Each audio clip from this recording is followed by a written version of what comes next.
പുട്ട് എന്നും ഒരുപോലെ ഉണ്ടാക്കാതെ ഇതുപോലെയൊക്കെ ഒന്ന് ട്രൈ ചെയ്ത് നോക്കുക കേട്ടോ. നമ്മൾ ഉണ്ടാക്കുന്നത് ചിക്കൻ പുട്ടാണ്. ചിക്കൻ ലവേഴ്സിന് പറ്റിയ ഐറ്റമാണ് കേട്ടോ.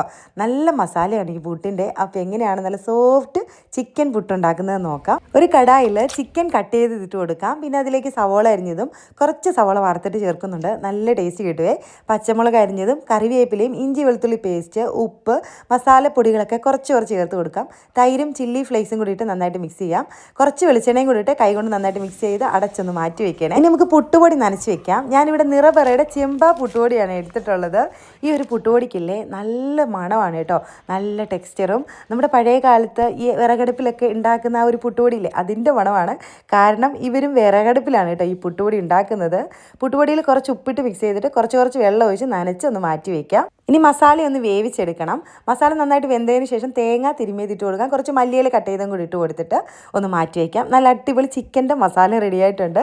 ഇനി നമുക്ക് വാഴയില വേണം, കുറച്ച് ഈർക്കിലി വേണം. നമ്മളൊരു പരിപാടി ചെയ്യാൻ പോകാം കേട്ടോ. നമ്മൾ പുട്ട് മേക്കർ ഈ ഒരു വാഴയില കൊണ്ടാണ് ഉണ്ടാക്കുന്നത്.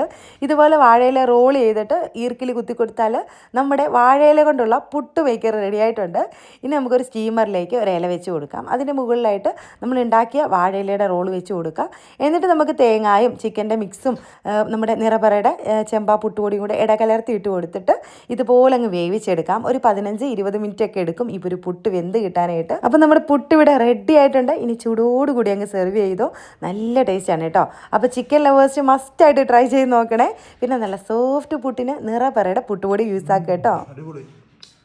അപ്പോൾ അത്രേ ഉള്ളൂ. പുതിയ വീഡിയോ ആയിട്ട് വീണ്ടും കാണാം. Okay, by.